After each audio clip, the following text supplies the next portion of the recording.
हर दिन एक भिखारी दरवाजे के पास आकर भीख मांगता था और घर का मालिक हमेशा घर के बाहर आते ही उसे देखकर फिर जाया करता। कई बार उसके लिए गालियां भी बकता। वो कहता, तू जिंदा ही क्यों है?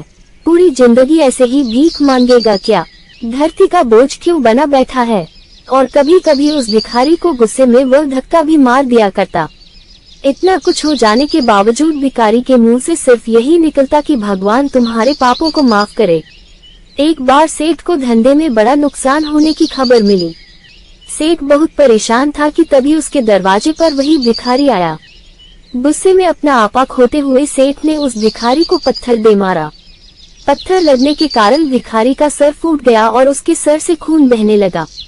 फिर भी दर्द से कराहते हुए भिखारी ने इतना ही कहा, भगवान तुम्हारे पापों को माफ करे। भिखारी वहां से चला गया।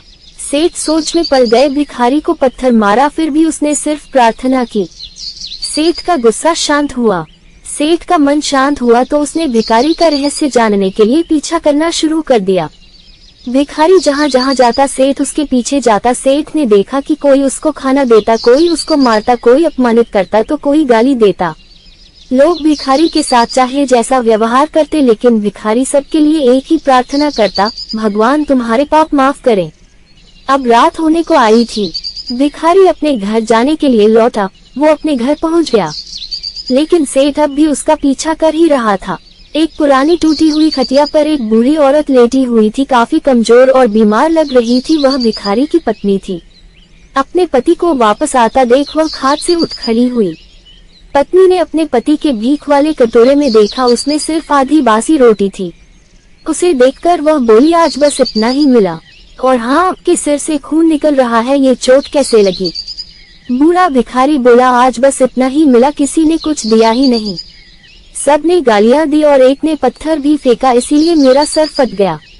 एक गहरी ठंडी सांस लेकर बूढ़ा भिखारी फिर से बोला, यह मेरे ही पापों का फल है। तुम्हें याद है कुछ सालों पहले हम कितने अमीर थे? क्या कुछ नहीं था हमारे पास? हमारे पास हर चीज जरूरत से ज्यादा थी, लेकिन हमने कभी दान नहीं किया। और उससे भी बुरा हमने उस अंधे भिखारी के साथ किया जो हमारे द्वार पर भीख मांगने आया करता था। बूढ़ी पत्नी की आंखों में आंसू आ गए। वो बोली, हाँ, हम उस बेचारे अंधे के साथ बहुत बुरा करते थे। उसका अपमान करते थे, उसे खाने के लिए रोटी की जगह कागज दिया करते, उसका मजाक उड़ाया करते और कभी कभी मारा भी करते थे। मैंने कभी उसको रास्ता नहीं दिखाया। एक बार मैंने उसके मुंह पर मिट्टी भी फेंकी थी और वह हमेशा दुखी होकर यही कहता कि भगवान तुम्हें तुम्हारे किए की सजा देगा, भगवान तुम्हारे पापों की सजा जरूर देगा। उसका श्राप सच हुआ और हम इस दुख भरी जिंदगी में आ गए। भिखारी बोला, हाँ, उसका श्राप सच हुआ, इसलिए मैं किसी को बददुआ नहीं देता। चाहे कोई मेरे साथ कैसा भी बर्ताव करे, मैं हमेशा उसके लिए प्रार्थना करता हूँ। मैं नहीं चाहता कि कोई भी हमारे जैसे जिंदगी का अनुभव करे, किसी को भी हमारे जैसे दुखों का सामना करना पड़े। वो नहीं जानते कि वो कितना बड़ा पाप कर रहे हैं, इसलिए अनजाने में हुए पाप की ऐसी सजा किसी को भी मिले, मैं नहीं चाहता। सेठ वहीं पर छुपकर यह सारी बातें सुन रहा था। अब उसे सब कुछ समझ में आ गया था। भिखारी और उसकी पत्नी ने वह आधी रोटी मिल बांट कर खाए और भगवान को धन्यवाद बोलकर सो गए। अगले दिन वह भिखारी फिर से भीख मांगने के लिए सेठ के घर के पास जाता है। सेठ ने पहले से गरम रोटी उसके लिए निकाल कर रखी थी। उसे देते हुए सेठ विनम्रता से बोला, माफ कर दीजिए बाबा, मुझे बहुत बड़ी गलती हो गई।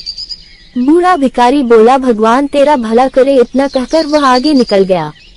इस कहानी से जो सीख लेने लायक है वह बड़ी ही सिंपल है कि आदमी चाहे किसी के बारे में बुरा कहे या भला करे, लेकिन भगवान सिर्फ कर्म के हिसाब से उसको फल देता है। क्या हुआ अगर भगवान नहीं दिखता है, लेकिन ये बात बिल्कुल सच है, उसके खाते में सबका हिसाब बहुत बहुत पक्का होता है। इसलिए जब किसी के लिए कुछ भी करो तो अच्छा ही करो।